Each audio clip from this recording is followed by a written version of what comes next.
Taher Thakur, I am always at your service sir. সেই 71-এ কলকাতার সার্কাস এভিনিউর দিনগুলো থেকে তুমি আমার লোক। আমি, মাহবুব আলম চাষি, হোসেন আলী, তাহের ঠাকুর, আমরা সবাই ছিলাম কি বলবো তাহের, একই বৃন্তের ফুল। কিন্তু বঙ্গবন্ধু এখন তাকে খুব বুকের কাছে টানছেন, সংসদে তাকে খুব গুরুত্ব দিচ্ছেন। ছিজার যেমন কাছে টানতো ব্রুটাসকে। আমি ব্রুটাস হতে চাই না, আমি ব্রুটাস নই। আমরা নিশ্চয়ই কাউকে হত্যা করতে চাই না। না না না, এসব কি বলছো তুমি? আমরা চাই একটা অত্যাচারী একদলীয় সরকারকে ক্ষমতা থেকে হটাতে, গণতন্ত্র ফিরিয়ে আনতে। আর এই তার উপযুক্ত সময়। এখন শেখ মুজিবের চারপাশেই তার প্রকৃত কোনো বন্ধু নেই। Army, civil service, news paper, সর্বত্র ঠিক ঠিক জায়গায় আমাদের বসে। জিয়া রহমান তো সেনাবাহিনীর প্রধান হইতে না পেরা খুব চেপে গেছে। এরপরে বাক্সা হওয়ার পর তো আরো খেপে গেছে। আমরা তো সেনাবাহিনীর এমন ভাবে খেপে তুলছি সাধারণ মানুষ এখন জানে শেখ মুজিবের রকি বাহিনী হয়েছে তার একটা পার্সোনাল আর্মি। এগুলো বানানো হয়েছে সাধারণ মানুষের হত্যা করবে লেগে। আর এই গোপালনটাই নেটওয়ার্ক ঠিক করে দিয়েছে পাকিস্তানের মিলিটারি ইন্টেলিজেন্সের লোকেরা। তারা তো মুস্তাফের বন্ধু। চমৎকার চমৎকার প্রমাণ। লক্ষ্মী বাহিনীর লোকের আসলে ভারতের ভিন্ন, তাই তাদের শরীরে জলবায়ু পোশাক। এই মিথ্যা প্রচার দেশের জনগণ কিছু কিছু বিশ্বাস করতে শুরু করছে। মোস্তাক ভাই, মহাজেন, কথাটা তুমি মিথ্যা প্রোপাগান্ডা বলো না।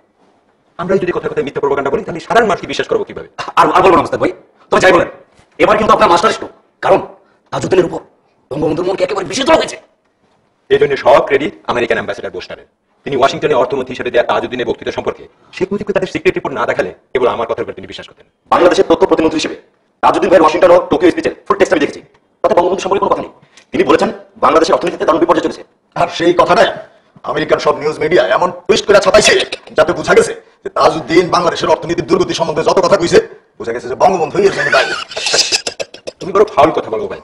আহা, আমরা তো নিজে বলতে পেরেছি না, তাও বলবে না, এই দেয়ালেরও কান আছে। তোমরা সবাই চুপ, কেউ কথা বলবে না। এত রাতে শেখ মুজিবের লোকেরাও টেলিফোন করে খবর নিতে পারে।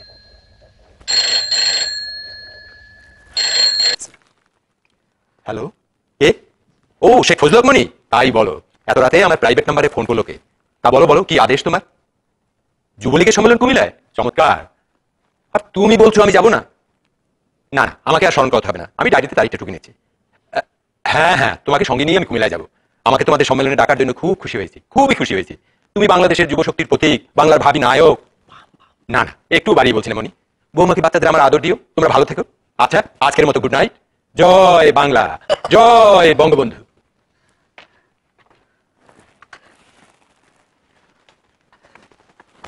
মোস্তাক ভাই, আপনি দেখতেছি শিশির ভাদুরীর থেকে খুব বড় অভিনেতা। যেভাবে ভাগ্নারে মার্শাল লাগাইতেছেন। শুধু ভাগ্নেকে নয়, তার মামাকেও। সব সভা সমিতিতে তার সঙ্গে থাকে। তার দ্বিতীয় বিপ্লবের কথা বলি। এই তো সেদিন দাউদকান্দিতে পথে আসছিলেন শেখ মুজিব, আমি তার মাথায় ছাতা ধরে হেঁটেছি। এবার আমাদের জয় পরিবার। এখনই উল্লাস করার সময় নয়। নূর, হুদা, ডালিম আর ফারুকের আজ আসার কথা ছিল, ওরা এখন এলো না কেন? কর্নেল ফারুক যাবে জিয়া রহমানের কাছে, তাকে বাজিয়ে দেখতে, কারণ ফাইনাল আওয়ারে তার সাপোর্ট আমাদের খুব দরকার হবে। শুধু দরকার নয়, এসেনশিয়াল। কর্নেল তাহের গ্রুপের সঙ্গে গোপন নেগোসিয়েশন আবার কারো করে? ফারুক বলেছেন এই ব্যাপারে যদি জিয়া রহমানের সাথে কথা বলবেন। নূর, হুদা, ডালিম সম্ভবত ক্যান্টনমেন্টে গেছেন তাদের কন্টাক্ট গ্রুপের সাথে আলোচনা করতে। কে কে তুমি? আমি কুলসুম চাচা। ও তুমি, আমি তো চৌকি গিয়েছিলাম এত রাত তোমার থেকে। কি খবর? মেম সাহেব এসেছেন। মেম সাহেব? ও মেম সাহেব, আপনি কোথায়? গাড়ি থেকে নেমে বারান্দায় বসেছি। ছি ছি, বারান্দায় বসুন কেন? ঠিক নিয়ে এসো। জি চাচা। মোস্তাক ভাই, প্রায় দেখি ওই সাদা মেম সাহেব ঠিক আমাদের সিক্রেট মিটিং এর সময় এসে হাজির হন। ইনি কে? তোমাদের ভয় পাওয়ার কোনো কারণ নেই। না না, ভয়ের কথা বলছি না, আমি বলেছিলাম কোনো মিশনারি খ্রিস্টান সন্ন্যাসিনী আপনাকে মাঝে মধ্যে স্পিরিচুয়াল পাওয়ারের সাহায্য জোগাড় আসেন। মজেন, তুমিও তাই ঠাকুরের মতো মস্করা করতে শুরু করলে।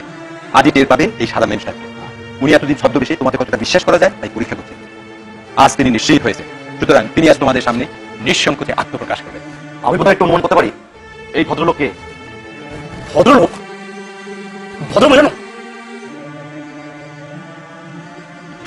Good evening. Good evening mister ambassador. Mister Khondaker. My God. His Excellency, the American Ambassador, Mr. Boster. Yes. Mr. Boster. Your humble friend. Good evening. Evening. Good evening. Evening. Good evening, Good evening. Excellency. Good evening. Please be seated. Thank you.